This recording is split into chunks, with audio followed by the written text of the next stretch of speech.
జగన్మోహన్ రెడ్డి తన ప్రతిపక్షంపై బురద చల్లడానికి ఆర్జీవీతో కలిసి వండివార్చిన వ్యూహం సినిమా విడుదల కాకముందే తుస్సుమంది. జనాలు లేక ఖాళీ కుర్చీలతో ఫ్రీ రిలీజ్ ఈవెంటు వెలువెలబోయింది.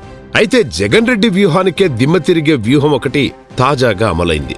గత ఎన్నికల్లో జగన్మోహన్ రెడ్డి ఎవరి అండతో గెలిచారో, ఎవరి వ్యూహంతో విజయం సాధించారో అతనే జగన్కు దూరమయ్యారు. దేశంలోనే రాజకీయ వ్యూహకర్తగా పేరు సాధించిన ప్రశాంత్ కిషోర్ జగన్కు బైబై చెప్పేసి చంద్రబాబుతో చేతులు కలిపారు. ఆయన తాజాగా చంద్రబాబుతో భేటీ అవ్వడంతో జగన్కు దిమ్మ తిరిగిపోయింది.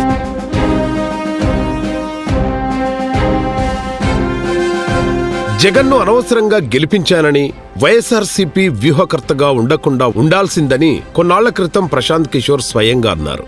ఏపీలో జగన్ సర్కార్ తీసుకుంటున్న అనేక నిర్ణయాల కారణంగా ఆయన్ని అనవసరంగా గెలిపించానని ప్రశాంత్ కిషోర్ భావిస్తున్నారు.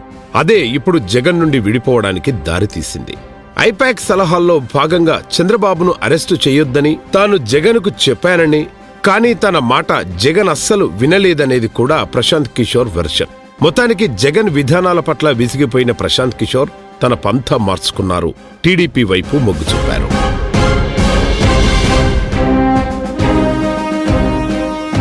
మొత్తానికి పీకే టీడీపీకి పూర్తిగా తన సేవలు అందిస్తుండడంతో జగన్ కొంప కొల్లేరైనట్లుగానే భావించవచ్చు. ఎందుకంటే ఇన్నాళ్ళు జగన్ రెడ్డి లూప్ హోల్స్ అన్ని దగ్గరుండి ప్రశాంత్ కిషోర్ అండ్ టీం పరిశీలించారు. ఇప్పుడు ఆ లీకులన్నీ ప్రతిపక్షం వద్దకు చేరబోతున్నాయి. ఇప్పటికే జరిగిన భేటీలో టీడీపీ ఎలాంటి వ్యూహంతో ముందుకు వెళ్లాలనే అంశంపై ప్రశాంత్ కిషోర్ చంద్రబాబుకు ఓ బ్రీఫింగ్ ఇచ్చినట్లుగా కూడా సమాచారం. దీంతో జగన్కు గుండె దడ ఎక్కువైందని తెలుస్తోంది. ఫలితంగా జగన్లో మనోధైర్యం వైనాట్ 175 నుంచి కాస్త వైనాట్ 15కి పడిపోయిందని ఎద్దేవా చేస్తున్నారు. జగన్ బలాలు బలహీనతలన్నీ తెలిసిన వ్యక్తిగా ప్రశాంత్ కిషోర్ వైసీపీ కాంపౌండ్ దాటడం, ఇప్పుడు వైసీపీ క్యాడర్కు కూడా మింగుడు పడడం లేదు. ఇలా పార్టీని అధికారంలోకి తీసుకొచ్చిన వ్యక్తిని జగన్ రెడ్డి చేతులారా వెళ్లగొట్టుకున్నారని వైసీపీ ప్రజాప్రతినిధులు భావిస్తున్నారు.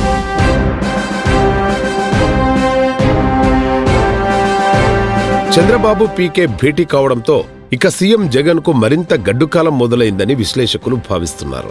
చంద్రబాబు పీకే కలిస్తే రానున్న ఎన్నికల్లో సీఎం జగన్ రెడ్డి అడ్రస్ ఉండబోరని అంచనాలు వేస్తున్నారు. మొత్తానికి వైసీపీకి ప్రస్తుతం అన్ని వైపుల నుంచి దారులు మూసుకుపోతోన్న పరిస్థితి కనిపిస్తోంది. పాలనతో జనం అసహ్యించుకునే స్థాయికి జగన్ పార్టీ దిగజారింది. అటు ప్రక్షాళన అంటూ ప్రజాప్రతినిధుల్లో విపరీతమైన వ్యతిరేకత పెరుగుతోంది.